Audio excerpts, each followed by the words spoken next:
Turabaramukije cyane bakunzi b'ikiganiro umutima w'ubugingo amahoro y'Imana nashishikare kubana namwe mwese nkuko mubibona muteramanye na jewe mwene Somani Rambo na Janvier sanzwe ndabategurira kandi nkongera nkabashikiriza kino kiganiro umutima w'ubugingo hanyuma nkabafise ijambo mu mutima ngomba ko dusangira ariko imbere yuko turisangira reka tubanze twiragiza Imana kugira ngo Imana ibane natwe muri kino kiganiro umutima w'ubugingo cuno munsi hanyuma tubone gusanga rino jambo ry'Imana.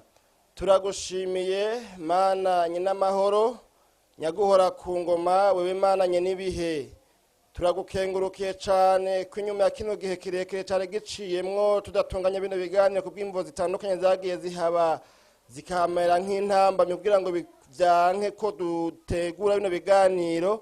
Ngushimiye cyane Mana kutugiriye neza kugira ngo wongere uduhuze n'abano bakunzi ba bino biganiro. None rero turaguhaye kaze umuntu wese Mana agiye gukurikirana kino kiganiro ndakwinginze ngo ugendere umutima wiwe uyage nawe uganire nawe umutima w'ubugingo wuno munsi mubera impamba muri no rugendo no mu bihe bigoye arimwo urakoze kuri Imana byose ushishikare kubikora gutyo mu izina ryawe gera Kristo Yesu no tubisabye tuvyizeye amen. Harejo bundi niho nagize indoto canke se inzozi hanyuma ndota mbona ngo turi ahantu mu gikorane ico gikorane nabona ngo ari ahantu mengo turi muri veye nkabona ngo ni gikoraniyemwe abantu benshi cyane gose hanyuma abo bantu nabona benshi ari abanyafrika abandi nabo nkabona ngo bavuye ku mugabane ngo wa Amerika ariko muga nkabona ngo abenshi ngo cyane bavuye ngo muri Canada. Hanyuma rero turi muri ico gikorane muri iryo joro muri ayo makesha jewe ndi mu bandi nzambona bampaye umwanya wo kuvuga ijambo ry'Imana kandi abo bantu bose nabona ngo ari abantu twumva ururimi rumwe ururimi rw'ikirundi ndiko ndakoresha. Hanyuma rero ngo bampaye uwo mwanya wo kuvuga ijambo ry'Imana kandi mu buryo giturumbuka ntari niteguriye ncanda haguruka kugira ngo mbwira abo bantu b'Imana twari kuri mu gikorane ijambo ry'Imana kandi mu guhaguruka nabona ngo nari mfise umurongo w'ijambo ry'Imana mu mutima uri hafi wari umaze iminsi ngufasha umutima wanje muri iyo minsi. Hanyuma rero ngo mbona mpagurutse mvuga ngo iri jambo nari nsanganwe mu mutima niryo nsangiza bano bantu ko mpawe umwanya wo kuvuga ijambo ry'Imana par surprise. Hanyuma rero ngo ndahaguruka hanyuma ngaze imbere y'abo bantu ngo ntangura kurondera rya jambo muri Bibiliya ngo ndasesangura mugabo ngo rya jambo biranka ko ndiritora kuko nabona yuko ngo muri Bibiliya ngo hari ikintu cicijiji gikingiriye amajambo yose yo muri Bibiliya kugira ngo simpave ndayabona Imana yacu nidutabare. Hanyuma rero ngo nkiriko ndashishikara kurondera iryo jambo mbonye ko nshishikaye kuribura niho naca numva ijwi rizananye hejuru yanje mpagaze imbere y'abo bantu numva rimbwiye ngo ninsome mu gitabo ca mbere ca Samweli igice ca 22 umurongo wa 23. Imana yacu nihimbazwe bene data. Hanyuma rero nca ntangura kurondera rero iryo jambo mbwiwe ngo mbarira abantu ubwo nyane mbona ngo umuco w'itara rininiya nguzaranye hejuru y'umutwe wanje mpagaze imbere y'abo bantu hanyuma ngo uwo muco ucumurika muri Bibiliya ntangura kurondera rero rya jambo mbariwe ndiko ndarirondera mbona Bibiliya n'ubundi hose hasa n'ukumengo haranyegeje canke se amajambo yose umengo ntaboneka ariko nsanga wa murongo wowe nabwiwe niwo wonye nuboneka. Imana yacu nihimbazwe. Hanyuma rero ngo ntangura kwigisha kuri iryo jambo mperewe aho hantu imbere y'ico gikorane cyangwa se imbere y'abo bantu nabonye bava ngo mu migabane yose itandukanye y'isi za Buraya za Amerika ngo no muri Afrika iwacu. Hanyuma ngo nkiriko ndagigisha iryo jambo mperewe aho hantu mbona ngo njanwa ahantu hakurya y'ahantu twari turi. Hanyuma aho hantu hakurya najanwe mbona ngo hari abantu benshi cyane. Hanyuma kandi ngo mbona ngo hari ikiyaga kininiya ku buryo kubona hakurya ku nkombe y'ikiyaga byari bigoranya cyane kubera ko cyari ikiyaga kininiya cyane. Hanyuma ndiko ndabibona muri izo nzozi ngo nkabona abantu bose bari ngaho ngo bahangayikishijwe no kwiyumvira ingene boshobora kujabukira hariya hakurya ku nkombe yo hakurya. Imana yacu nihimbazwe. hanyuma rero mugabo kubera ko ikiyaga cyari kininiya nabona ngo naho abantu bariko bariyumvira ingene bashobora kujabuka hariya hakurya, nabona ngo nta muntu n'umwe ashobora kujabuka ngo ashike hariya hakurya akoresheje koga mu kiyaga. Imana yacu nidutabare. Hanyuma rero muri izo nzozi ncambona ngo iburyo bwanje cyangwa se iburyo bw'ahantu nari mpagaze, mbona ngo hari hangwa akararo gatoya gaciwe bya biraro by'ikirundi cyangwa se byo mu misozi niko novuga, usanga ari ikiraro c'ibiti bibiri gusa bamanitse hejuru y'uruzi cyangwa se hejuru y'umugazo, bivana n'ingene uruzi ruba rungana cyangwa se umugazo ubungana. Hanyuma rero ngo nkibona ako kararo gatoya gaciwe iburyo bw'ahantu kwari duhagaze, nzambona ngo ubwo nyine abantu bose baciye barundanira kuri ka kararo gatoya kagatarugwa gatoya, mbona ngo bose bariko baniganira kujabuka, mbona ngo habaye umusunikano udasanzwe. Hanyuma rero ngo muri uwo musunikano udasanzwe bariko baragaragaza uburyo bose ngo umuntu wese arabe ingene yoharanira kujabuka hakurya, mbona ngo muri uko kujabuka kubera ko byari bigoranye haraga karakararo gatoya, mbona ngo bamwe barakoroka bakagwa muri ca kiyaga, abandi nabo ngo nkabona ngo barakoroka hama ngo bagate basigara benena kuri bya biti bibiri bigize ca kiraro, ngo hasigaye gatoya ngo bakorokere muri ca kiyaga kinini ariko ndabona muri izo nzozi. Imana yacu nidutabare. Hanyuma ngishishikaye kubona ibyo rero niho naca mbona nikanguye, ngo nikangwa ndiko ndirimba agace k'indirimbo kagizwe n'amajambo avuga ngo nzobana nawe nzoguhezagira Gidiyoni we genda kwinkomezi zawe zingana. Ngiriko ndaririmba ayo majambo mbona ngo ndyoheye nyene ampezagiye mu mutima, mbona ndikanguye. Imana yacu nihimbazwe bene data bakunzi b'ikiganiro umutima w'ubugingo. None rero iri jambo nemeza yuko nahawe n'Imana n'ibihe niryo ndabazaniye namwe abakunzi ba kino kiganiro umutima w'ubugingo muri ko murankurikirana uno munsi. None rero tutararisangira reka turisome muri kijya gitabo twavuze twabwiwe n'Imana muri izo nzozi, igitabo ca mbere ca Samweli igice ca 22, dusome ku murongo wa nyuma wa 23 n'umurongo uvuga ngo nugume aho ndi ntutinye kuko mpiga ariwe aguhiga, ariko niwagumana nanje ntacu uzoba. Imana yacu nihimbazwe. Reka dusubiremwo, havuga ngo nugume aho ndi ntutinye kuko mpiga ariwe aguhiga, ariko niwagumana nanje ntacu uzoba. Imana yacu nihimbazwe bakunzi ba kino kiganiro umutima w'ubugingo cuno munsi. Aya majambo rero dusomye tuyabonamwe abantu batatu nibo bavuga muri ano majambo. Umuntu wa mbere tubona n'uyu avuga ngo nugume aho ndi. Uyo muntu nawe avuga ngo nugume aho ndi, tumukurikiranye dusanga ari Dawidi yavuze ngo nugume aho ndi.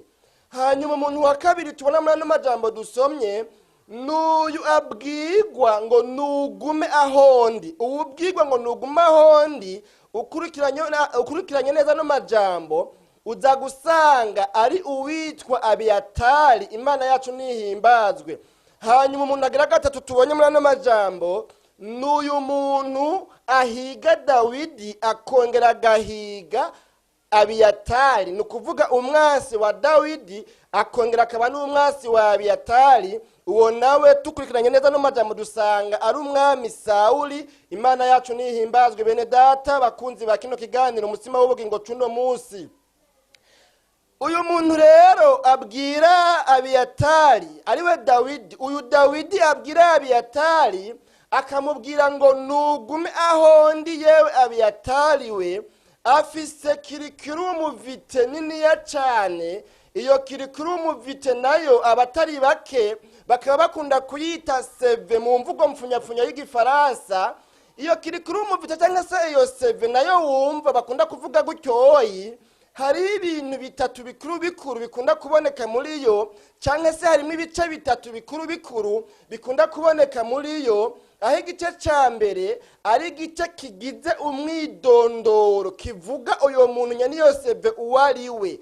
amazina yiwe, yavukiye hehe, aba hehe, yavutse ryari, no kuvuga afise imyaka ingahe, no kuvuga ibimudondora, ibivuga uyo muntu wariwe, kugira ngo n'utamuzi ashobore kumumenya. Mbere ahandi ni nimero ya telefone ugasanga umuntu arayishize kugira ngo nimba wowe ukeneye kumurondera ushobore kumurondera. Imana yacu nihimbazwe bene data.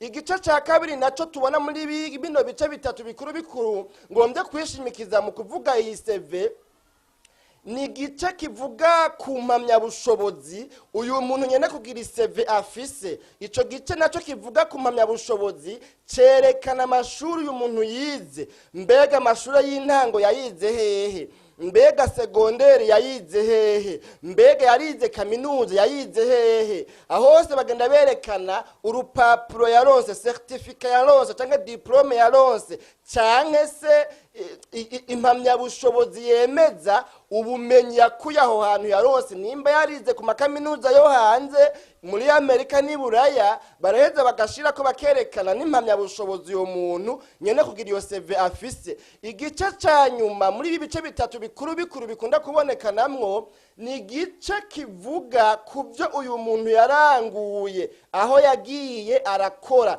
Nimba muri kahise kiwe yarigeze kugira akazi, nimba yarigeze kuzezwa amabanga kanaka, agakora akazi kanaka, nimba hari muri leta cyangwa se mu mashirahamwe yigenga, ico gice kitacerekana uburambe afise mu kazi, afise experience ingana gute, yarigeze gukora cyangwa se ntiyakoze. Imana yacu nihimbazwe bene data. Igitabo rero cyitwa Bibiliya nagisomye kiranyereka CV ya Dawidi. Nafashijwe bene data bakunzi b'ikiganiro umutsima w'ubugingo, nasanze CV ya Dawidi atabiro na bimwe yoyijanamwo gusaba akazi ngo babanze bamusabe igiturire, canke ngo bamwankere bitwaje ibindi, canke mbere ngo babanze no kumubaza ubwoko akomokamwo, canke ngo babanze kumubaza umugambwe wa politike akomokamwo. Imana yacu nihimbazwe bene data. Mu nkundire rero turabire hamwe bimwe mu bigize CV ya Dawidi, hanyuma bidufashe gutahura no kumva neza ano majambo twasomye, hanyuma duhave dusenga twumvise ic'Imana igomba kuvugana natwe muri ano majambo. Imana yacu nihimbazwe bene data. Uyu Dawidi rero twasomye mu kanya, numuhererezi mu bahungu 8 b'umutama yitwa Abiyatari, yaba i Betelehemu mu muryango wa Yuda. Kandi ubu Dawidi nawe tubona ko ari umuherezi, ngo igikorwa ciwe yari yarajejwe n'umuryango cyari cyo kuragira intama za se Isayi. Ni ukuvuga ngo yama mu ishamba kuragira intama za se Isayi. Imana yacu nihimbazwe. Hanyuma rero Dawidi muri buno buzima bwo mu ishamba aravuga ngo ntawuzi ico ejo hazovyara, kubera ko atawuzi ico ejo hazovyara, kuko atawuzi impamvu jewe bakuru banje bose atanumwe turi kumwe mu ishamba. Burya nta kabura impamvu, nta kabura imvo, ikintu cyose kiba hariho umugambi. Kandi nubwo biruko nkaba ndi mu ishamba, aha siho ubuzima buherera. Birashoboka yuko ibihe byohinduka, birashoboka yuko ibintu byohinduka, Imana irashoboye kubihindura. Rero ntawuzi impamvu jewe ndi mu ishamba, ariko bakuru bandi bakaba bari mu gisoda cy'igihugu, mu gisoda c'umwami. None rero reka buno buzima bwo mu ishamba ndabuvyaza umusaruro muri kubu no muri kazoza. Naho biboneka numengo ntibikunda, naho biboneka numengo biragoye, naho biboneka numengo jo nta kazoza gahari ku muntu ari mu ishamba, ku muntu w'umwungere, ku muntu novuga ngo w'umuhererezi w'inyuma y'abandi bose mu muryango.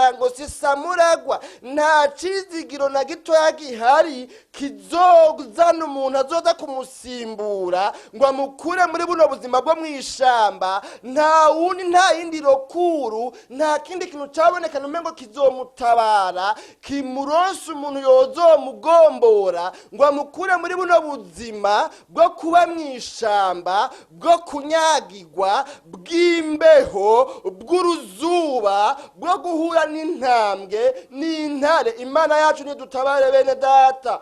Dawidi aravuga ati rero muri no minsi nzoba ndi muri buno buzima bwo mw'ishamba, nkirindiriye ko Imana impinduriye amateka, nkirindiriye ko Imana inkorera ibitangaza, nkirindiriye ko uwanyuma yoba uwa mbere, nkirindiriye ko ibintu bihinduka. Reka niga ibizomfasha kubaho, niga ibizomfasha kubana n'abantu, niga ibizomfasha kubana n'Imana. Aca aravuga ati reka rero niga umuziki w'inanga, mbe umucuraranzi w'umuhinga ku nanga. Aravuga ati reka niga ibyigwa by'intambara yo hasi n'iyo hejuru, menye ingene bateresha umugozi ibuye, hamwe nogira ikintu kintera nshobore kuba no kwitabara. Aravuga ati reka kandi mugabe iruhande y'ibyo nabyo nyene nongere ko ibyigwa by'imvugo ibereye, simba umuntu apfa kuvuga amajambo atarayukuri, ariko menye imvugo ibereye. Reka niga n'ibyigwa by'umubano ubereye, menye kubana n'abantu, kuko kubana n'abantu neza kuzotuma mba umuntu w'igikundiro, kuzotuma abantu bankunda naho ndi mw'ishamba ahantu atabantu baba. Imana yacu nidutabare bene data. Aravuga ngo kandi nyuma y'ibyo byose reka nongere ko n'ibyigwa byomenyesha neza kubana n'Imana, kugira ngo nshobore kubana neza n'Imana, Imana inyemera, Imana inyishimira. Imana yacu nihimbazwe bene data bakunze ibikiganiro umutima w'ubugingo cuno munsi. Ku ruhande rumwe rero umwami Sawuli yariko aracumura ku Mana ibyaha by'agahomerabunwa, ariko ku rundi ruhande naho Dawidi umwungere mwiza w'intama yariko aranonosorera amashure yiwe mw'ishamba ahatabonwa na benshi. Imana yacu nihimbazwe bene data. Ico gihe naco ngo Imana yaheruka kwimikisha amavuta Sawuli, iramurobanura kugira ngo abe umwami w'abantu bayo, ariko Sawuli nawe ngo aramenja nk'amaconco, ntiyakora ivy'Imana igomba, ntiyahimbara Imana. Hanyuma Imana nayo ngo birayibabaza, iricuza, irivuga ati n'ahandi uru rugabo Sawuli igihe narutora ngo ndarugira ubwami bw'abantu banje, naruravye ubunini, ndaruraba n'uburebure bw'igihagararo, ndaba ingene ari umuntu w'ijunja, ndaba ingene ari umuntu munini yavyibushe, ndaba ingene ari umuntu mwiza w'akaranga, nca ndamushima ndamugira umwami w'abantu banje, kuko nabona kumenga abantu banje bazomwumva na bazokura ibimpimbara. Ariko none raba inyuma yo kumugira umwami, raba ingene ampemukiye. Imana iricuza, Imana birayibabaza. Hanyuma Imana icifata ingingo yo gushira uwundi muntu ku ngoma mu gishingo ca Sawuli, ariko irarahirira arengwa, iravuga ngo ndahinduye systeme yo kurobanura abakwiye kuba abami. Sinzosubira kuraba kuri uko bagusa, sinzosubira kuraba inyuma ku mubiri gusa, ariko umve abakwiye kuba abami ngene bazohora barobanurwa. Nzohora ndaba mu mutima, sinzoraba nk'uko abantu baraba. Jewe Imana ndaba nk'uko nyene jewe ubwanje ndaba. Imana iravuga ngo sinzosubira kushira umuntu ku ngoma nk'uko namushize ku ngoma Sawuli. Ifata ingingo ko izohora iraba indani mu mutima, iruhande y'uko umuntu asa, iruhande y'uko umuntu ari muremure, iruhande y'uko umuntu afise inzobe, iruhande y'uko umuntu kumbura azi kuvuga neza abantu bakumva ko umenga arabishoboye, iruhande y'ibibonwa n'amaso y'abantu. Imana ishinga ingingo y'uko izohora iraba no mu mutima hari y'indani. Imana yacu nidutabare bene data. Mwabakizwa mwe muragabe n'ukuri kose, kuko ubu Imana yarahinduye systeme yo kuraba abayikorera. Ntiraba yuko watambye igisirimba gusa, intumu gatumura, icuya kikabira. Ntiraba yuko waririmbye za tenor, alto na soprano na base. Ntiraba yuko ibyo byonyene ari byo wakoze gusa ngaho umengo birahagije. Ntiraba ko waririmbye ugaheba ugasarara. Ntiraba yuko wisonzesheje iminsi 40 cyangwa iminsi 70. Ntiraba yuko wasenza yo mu bugaragwa gusa, ariko iruhande y'ibyo byose Imana irarengana igatera intambwe, ikaraba mu mutima w'umuntu, ikaraba nuko ameze n'ejo hazaza hiwe kuko ari Imana biyishobokera kumenya n'ibizoza muri kazoza kakure cyane. Imana yacu nidutabare bene data. Nuko rero Imana ikifata seve ya Dawidi, ifata na seve ya Sawuli, hanyuma ikidishira ku munzane. Idishize ku munzane rero irazipima, hanyuma imaze kuzipima seve ya Dawidi ikitsinda amatora. Hanyuma Dawidi atasukwa kwa mavuta, arobanurirwa kuba umwami, asukwa kwa mavuta imbere ya se na bene se. Hanyuma Dawidi aravuga ati aha rero ko nsutswe kwa mavuta nkarobanurirwa kuba umwami w'abantu b'Imana, naho narimvuye mu ishamba hariya, biragaragaye yuko ibitebe bitebuke nzoba umwami w'abantu b'Imana. Imana yacu nihimbazwe bene data bakunzi bakino kiganiro umutima w'ubugingo. Erega budakeye na kabiri rero itangazo ryahavuye ritangazwa ibwami, rirasohoka rivuga ngo vyamenyekanye yuko kwa Isayi umutama w'i Betelehemu akomoka mu muryango wa Yuda ariho honyene habonetse umuntu w'umwungere Dawidi, niryo zina ryiwe. We muntu w'igikundira abantu bamukunda, we muhizi w'inkomezi nyinshi agwana akanesha, we muntu yitonda mu vyavuga. Ari n'amakarifikasyo n'amakarite bavuze igihe yatorerwa kuja ibwami, kandi ngo ko ari we muntu uhoraho Imana bana nawe. Iryo tangazo riratangazwa, biravugwa ngo nuwo niwe wenyene ashobora guhangana ni dayimoni cyangwa se impwemu mbi y'igikange yari isigaye itera umwami Sawuli. Imana yacu nidutabare bene data bakunzi ba kino kiganiro umutima w'ubugingo. Ibya Dawidi rero no bivuga bukira bugaca, nibutse ingene yahavuye yiyemeza kugwana na Goliyati umufilisitiya. Uyo Goliyati umufilisitiya yarahanze, yarazigirije ubwoko bw'Imana. Hanyuma rero ngo yiyemeza kugwana nawe, yiyemeza ko azomwica. Hanyuma bakuru ba Dawidi babandi bari mu gisoda cy'igihugu ngo baramuraba bamugwiza n'ubusa, babona ko atacamaze, baramutitura, berekana ko atampamvu yarakwiye kuza ku rugamba. Umwami Sawuli nawe ngo amakuru amushikire yuko habonetse umuntu yiyemeje kurwana na Goliyati. Araraba uyo muntu asanga ni Dawidi.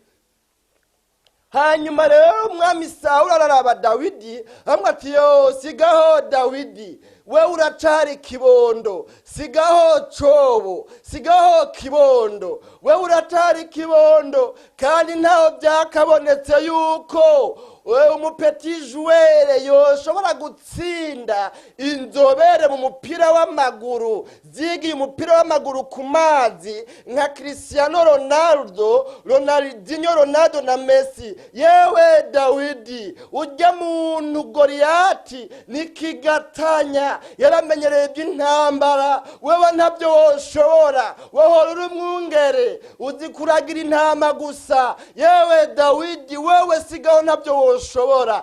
Hanyuma Dawidi umengo ndamubona amaze kubona ingene bamugwije n'ubusi ingene bamutituye. Hanyuma cayibuka yuko igihe bamutuma kw'ibwami bamushingiye intahe, ariko ataseve yerekanye, nta seve ya depoje, nta application yagize, nta lettre de demande d'emploi ya depoje. Acafata rero ngo seve yiwe yose arayisokorora, aca yereka abantu bari ngaho. Ni nkaho yavuga turabona ingene mu nkengera. Erega jewe nararose formation mwebwe mutazi, hariho formation spéciale naronse mwebwe mutazi. Imana yacu nidutabare. Hanyuma rero ngo abari bari ngaho barabye seve ya Dawidi, basanga ngo muri chapitre ya nyuma ya seve ya Dawidi handitsemo 5 verbes d'action za carrière professionnelle ya Dawidi. Ayo majambo nayo yavuga ngo jewe Dawidi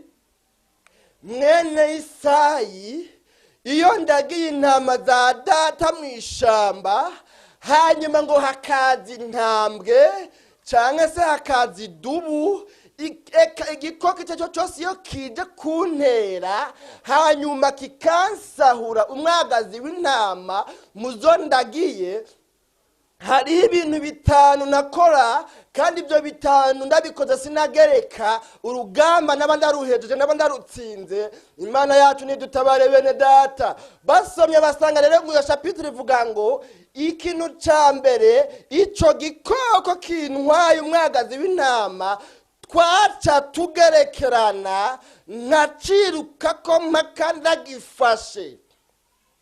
Ikintu cya kabiri jewe Dawidi mwene Isayi nakora iyo byagenze gutyo, no kuvuga icyo gikoko cyantwaye umwagazi w'intama naca ndagikubita nka kinoza kugeza naho ayo cyose muri nyina kiyadaha nkayabona ngaha, kuko jewe Dawidi mwene Isayi nta burofa y'igikoko kintwaye umwagazi w'intama muzo jewe ndagiye, kandi ndumwungera baba y'intama ziwe. Imana yacu nidutabare.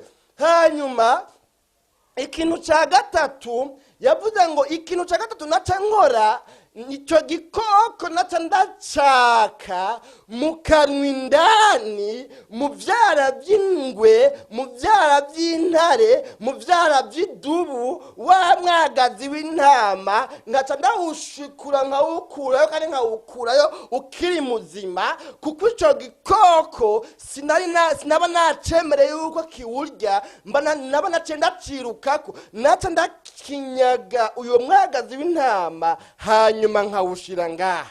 Ikintu cya kane rero ngo y'icyo gikoko rero giciye kivumburanya kigaca kigomba gusubira kugenda ngo kimvumbukane, yavuze ngo ikintu cya kane nakora naca mbaza nkasiga umwagazi w'intama wanje ngaha, ngo nkaca ndakisumira urusakanwa nkongera nkagicakira kugira ngo ntikinjane, kuko hamwe conjana umwagazi w'intama cyari kintwaye ejo haza ari igihe coca gihera kuri jewe, canke se ari igihe ntwari uwundi. Imana yacu nidutabare.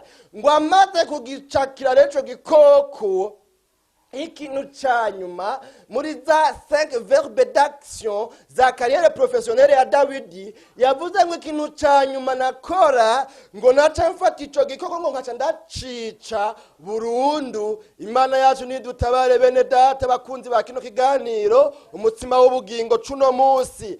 Hanyuma rero Dawidi acarahindukira inyuma y'ayo majambo, abo abwira umwami n'abamukikuje, aravuga ati mwami nyaguhora ku ngoma, namwe abamufashije kuganza, umwe wese mu cyubahiro ciwe. Ni nka rya jambo twaba twiga mu ishuri bavuga ngo ijambo rya gishinga ntahe, umwe wese mu cyubahiro ciwe tugira amahoro. Hanyuma bari ngaho bose baritabiriza ati nasasagare ku ngoma y'umwami Sawuli.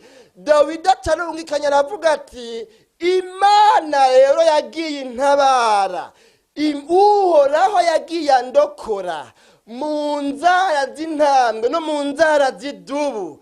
Nta kabuza yewe mwami, nta kabuza yemwe bene wacu mwansuzuguye mwangaye, nta kabuza yemwe basoda bo mu gisirikare cy'igihugu mwangaye. Ndababwiza ukuri nta kabuza Imana yandokoye, nta kabuza itandokora no mu maboko y'uwo Mufilisiti ya Goliyati. Imana yacu nihimbazwe. Abari barangaho bose ati amen amen amen, bibe bityo.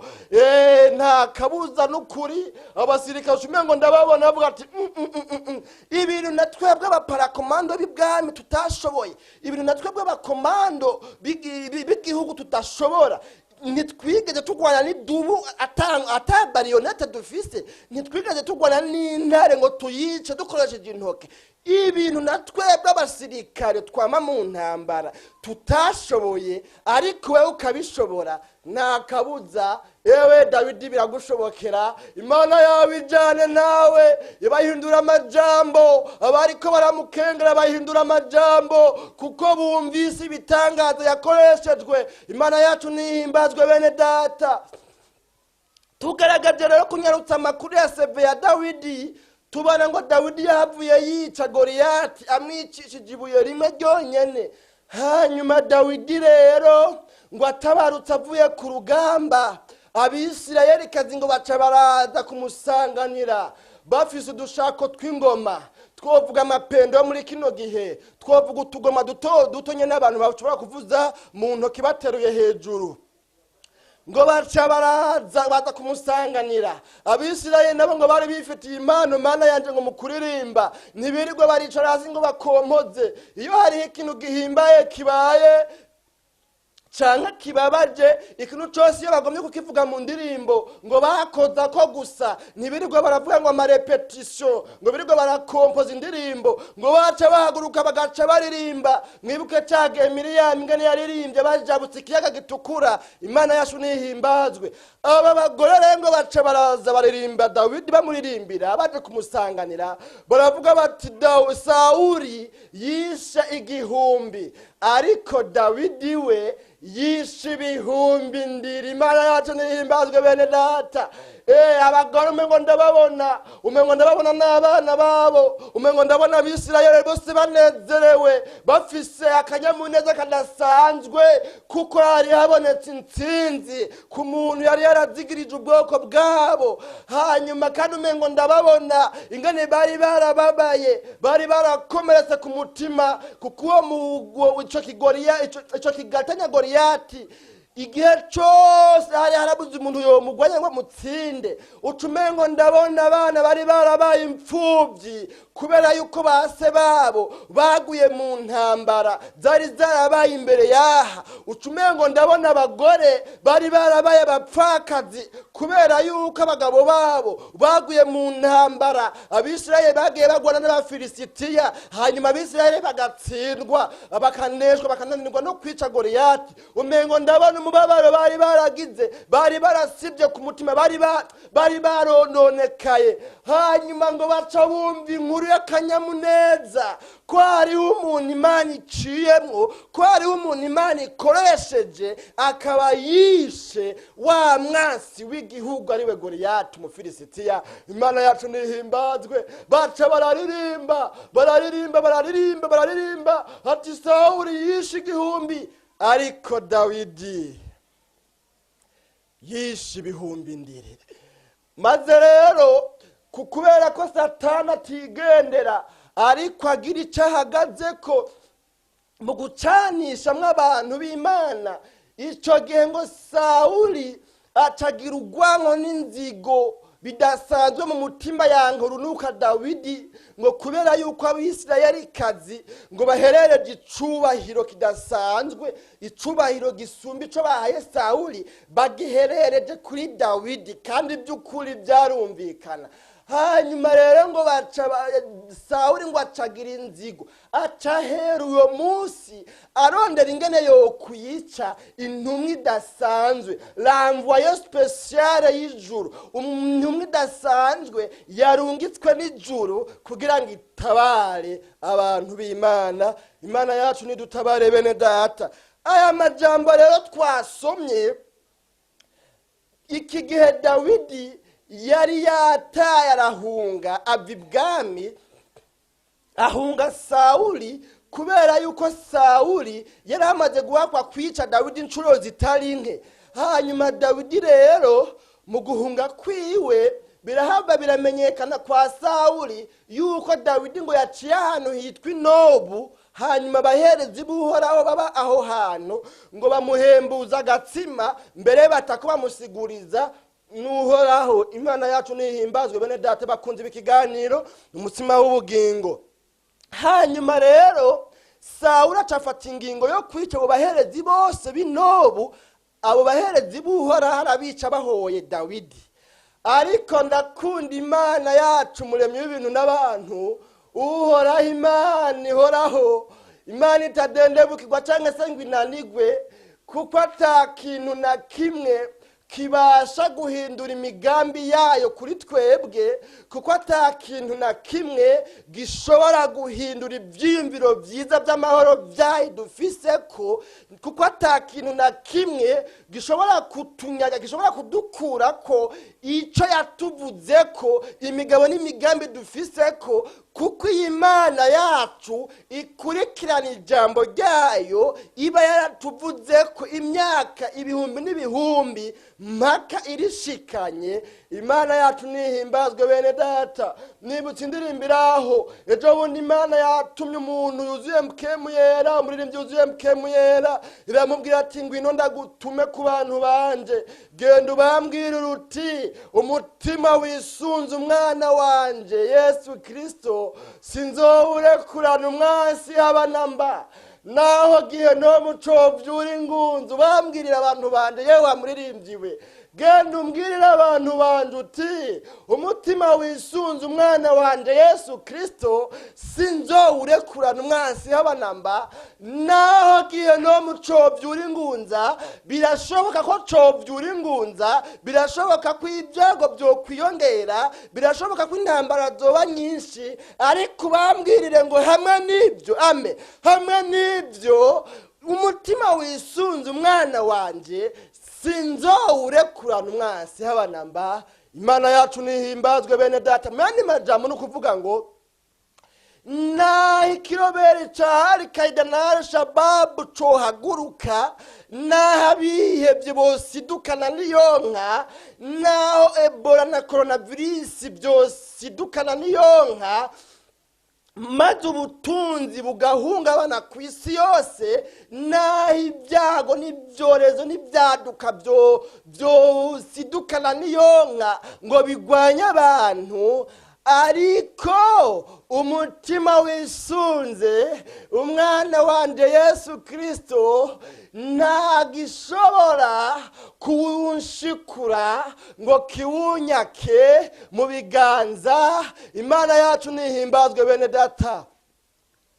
Iki gihe rero Sawuli yagira ngo yishe abaherezi bose yabamaze, ariko ubundi nawe yavuze ngo urupfu rurica ntirumarira Imana bene data.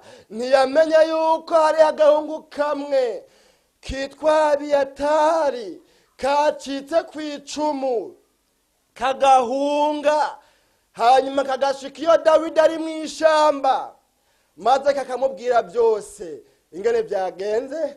Imana yacu nidutabare bene data bakunze ibiganiro umutsima w'ubugingo cuno munsi. Aya majambo rero twasomye, Dawidi amaze kumva amajambo yose Abiyatari amubwiye, amaze kumva inkuru yimbitse, inkuru y'umubabaro, ingene Sawuli yishe abaherezi bose buhoraho abahora Dawidi atabwira Abiyatari ati yewe Abiyatari, pole sana, ewe Abiyatari, mwananje Abiyatari, mwana muto Abiyatari, yewe Abiyatari, pole sana, ndagufashije umubabaro, pole sana yewe Abiyatari, kuko abo mu nzu ya so bose, abaherezi b'inobu bose, ni jewe bazize, kandi ndazi ingana bibabaza kwitwa imfubyi, ukitwa imfubyi, abiwanyu bakicwa bose bakabatsembatsemba, ubona n'amaso yawe, muri bo bose akaba ari we urokoka, kandi ukamenya ko abo bantu bose atacaha bakoze, ahubwo bazizi neza bakoreye umuntu yitwa Dawidi. Pole sana Abiyatari, ariko umve ndakubwira ijambo, nk'umuntu afise amasezerano yahawe n'Imana, nk'umuntu agendana n'Imana, nk'umuntu afise ico Imana bavuganye nayo, yewe Abiyatari ndagufitiye ijambo, ndafise ico ndakubwira inyuma y'ibyo byose byakubayeko. Pole sana, ndaguhojeje, wihangane, wigumye, ariko ndakubwira ngo nugume ahondi. Naho ibyabaye bibabaje, naho ibyabaye biteye agahinda, naho wahombye abiwanyu, yewe Abiyatari, nugume ahondi, kukumiga. Yewe Abiyatari, uwumiga ni waguhiga. Guma ahondi rero, nutinye, ariko guma ahondi, ureme, kuko uwo migari waguhiga kandi waguhiga jewe yamize kenshi yanteye amacumu kenshi antera ibimito kenshi bitobekeranya ku rukuta ku ruhome ngo anyice ariko imana yaranyimanye yawabiyatari imana nkorera nawe ubona ni ngaha mwisenga nawe ubona ni ngaha mwishamba si kubera ko imana yanjye itabishoboye yewe abiyatari imana yanjye irabishoboye ariko igitumye ndaha muri ano magorwa naho mfise icyo navuganye n'imana yanje yewe abiyatari si uko idashoboye irashoboye ibyo ndabizi nawe umuririmbyi yavuze ngo sinzi formule ikoresha sinzi ingana ibigenza irashoboye niwaguma hondi yewe abiyatari nico kintu ngufitiye nico kintu no kumarira nta bindi no kumarira sino kugarukanira bawe bose bahonye yewe abiyatari nuguma hondi urya ntacazongira ntazonshobora yadondeye kenshi yarananiwe nawe waniwaguma hondi kuko jewe ndazi ko imana yanje ari burende ari antibale ndayizi ko atarusoro ruyimena ndayizi ko atabomba ishobora kuyibomora ndazi neza yuko atankuba ikubita burende abiyatari iki nicyo kintu nsiganye conyine rugende rwa dege ni ukukubwira ngo niwaguma hondi uzoba uri muri protection speciale ntacyo uzoba imana yacu nihimbazwe bene data nta n'amajambo nahawe muri zino nzozi mbona ngo mpawe kuyabwira abantu bose nkabona mbere ngo ni ku rwego mpuzamahanga ni ku rwego mpuzamakungu mbona ngo mpawe kubwira abantu imana yacu nihimbazwe sinzi ibihurimwo sinzi ibikugarije sinzi ibikuremereye sinzi ibikuvuna sinzi uruhombo wagize sinzi ubupfubyi bugusugereje sinzi ko ari amadeception wahuye nayo sinzi ko ari ibikomere ufise watewe n'ubuzima umazemo iminsi sinzi intambara umazemo iminsi ariko natume kukubwira ngo nugume aho imana iri ntuyiveko kuko ahantu hari imana hari antibar hari protection hari inkinzo hari urutare rutamenwa nugume aho imana iri kuko ikintu kiguhiga yewe abiyatariwe yewe muntu w'imana icyo kintu kikurondera ni nkaho kiriko kirondera imana ikikurondera wewe musabyi w'imana kiba kiriko kirondera imana yo ubwayo ugumye rero ahantu imana iri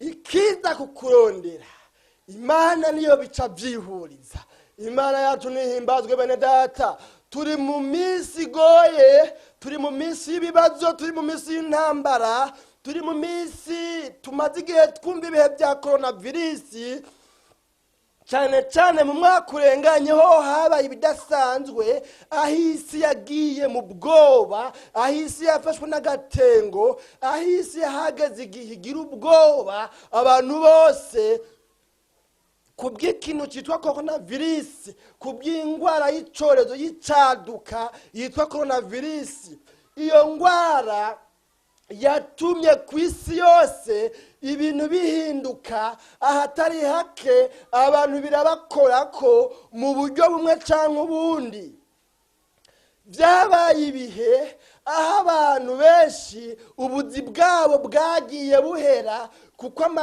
amakampani bakorera kuko amashyirahamwe bakorera yagiye yugara kuko ataruja n'uruja rwemewe rw'abantu n'ibintu byabaye ibihe by'uruhombo kubakora ama business byagiye byanka, abafise ibidandazwa birugaraniguye mu bihugu baranguriramwo mu Bushinwa n'ahandi, abafise mu ibibanza mu masoko barahomba kuko ibintu bica bihinduka, nta kurangura nta kugurisha, abantu ntibakora, ubatswe ubuzi bwaheze, byabaye ibihe bidasanzwe aho abantu babura ibyo kurya, uwahora arya gatatu ku munsi arahindura arya kabiri ku munsi, abandi bo mbere biranka ahubwo basigara barya rimwe ku munsi, mbere ahubwo abahora barya rimwe bobo hagira n'igihe n'iryo rimwe bigora, ugasanga umuntu yonaryama adafunguye. Kubera iki? Kubera ubukene, kubera ibihe bigoye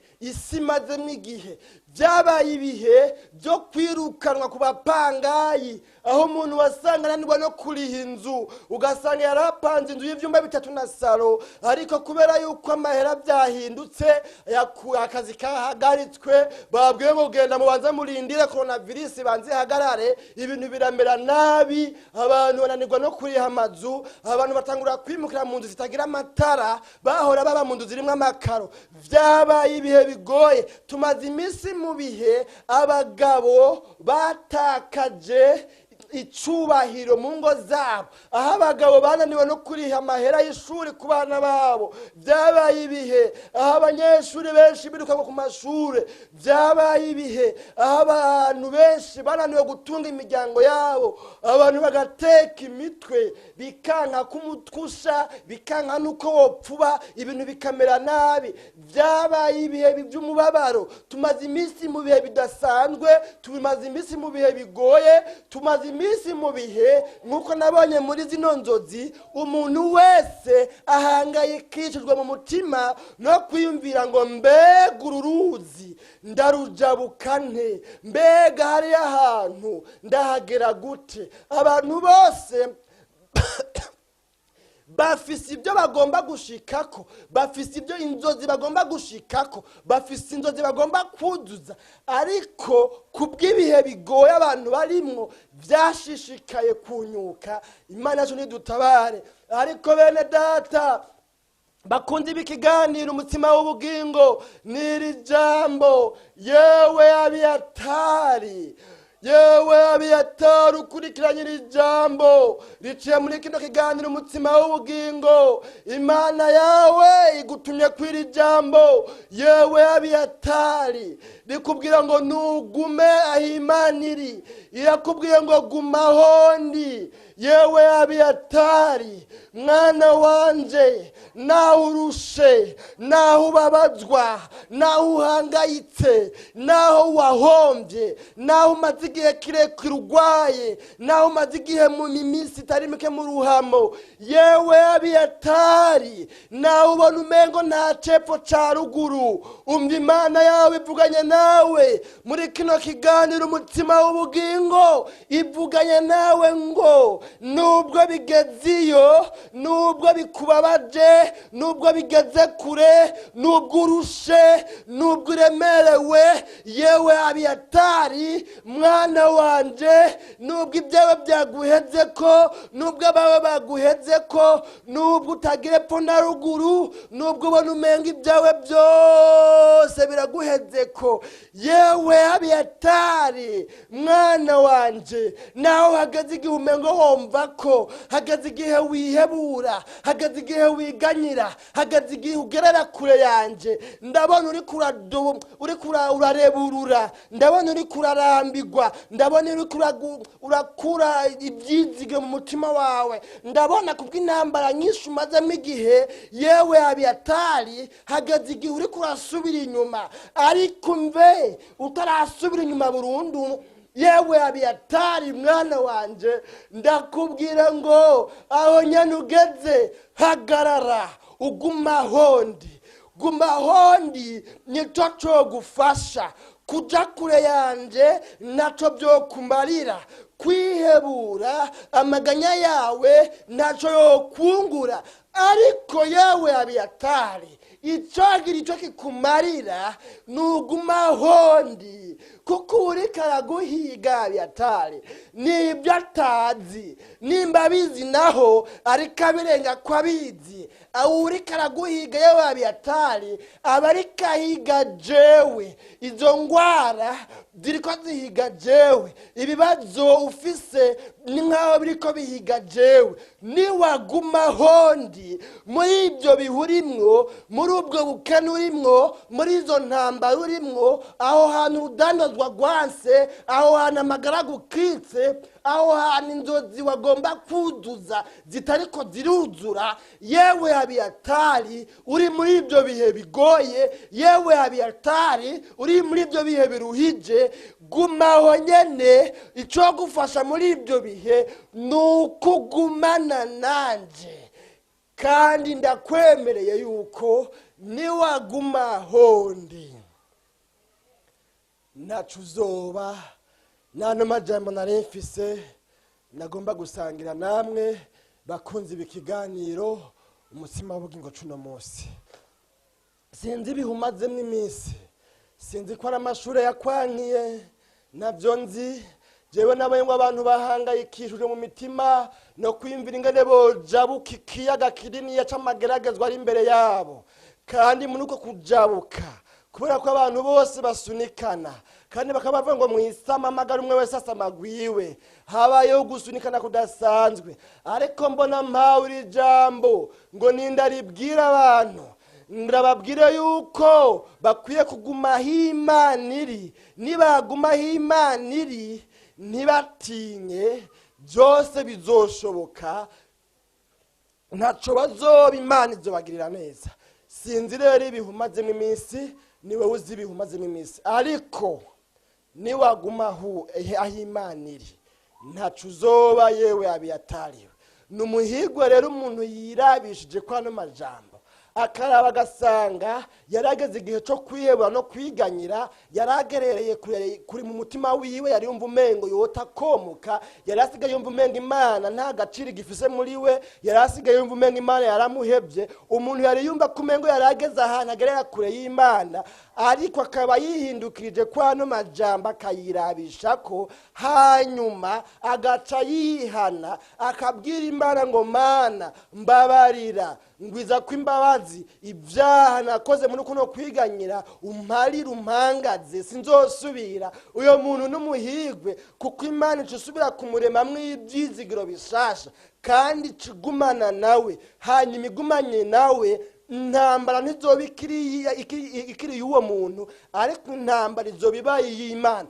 kuko uguma aho Imana iri Imana nayo ica ifata intambara ziwe ikaba ari izigwana ariko n'umuhombe ubu vyumva kumva umengo ni bya bindi nyene kandi abona yuko yasubiye inyuma mu mutima abona ko yihebuye abona ko yaramaze iminsi yiganyira abona ko yari hageze igihe umengo no gusenga mbere asigara ajya amadasenze aho yarageze igihe mbere umengo ntaco bikimaze ibyo gusenga ibyo kurondera Imana ibyo kwizigira Imana umuntu yari yakuye ibyizigiro ku Mana hanyuma akaba yumvise iri jambo mugabo ntiyihane ntabwira Imana ngo Mana mpangaza aho naheze mw'ibyizigiro ngwize ko imbabazi hanyuma ngaruke uyu muntu n'umuhombe kuko Imana neza ngo igwanane nawe intambara ziwe ariko Imana kukiri ku ntebe y'imbabazi yipfuza yuko kwihana ukwihebura no kwiganyira wagize hanyuma amaganya imyidogo kwidodomba amajambo mabe wavuze ibyakwigije kure y'Imana bifatiye ku ntambara umazemo iminsi Imana iguteza ibiganza yipfuza ko wihana hanyuma ucubana nayo nayibane nawe hanyuma ubone kutagira ikintu na kimwe uzoba muri izo ntambara uzozivimwe amahoro nano majambo bene data bakunzi b'ikiganiro umutsima w'ubugingo nari mfise muri uno mwanya tuzosubira mu kiganiro umutsima w'ubugingo c'ubutaha dusenga Imana imbere yo kurangiza Mwami Yesu nyaguhora ku ngoma turagushimiye cyane kubw'amajambo yawe uganirije umukunzi wa kino kiganiro umutsima w'ubugingo uvuganye natwe amajambo akomeye ngo nitugume ahuri kuko duhiga bari kahiga wewe mugango nitwaguma ahuri ntidutinye ibiduhiga byose ntaco bizodutwara ntaco bizotugira umuntu wese akurikiranye n'amajambo muri kino kiganiro ni umugendere, ni umureme mw'ibi byizigiro bizima.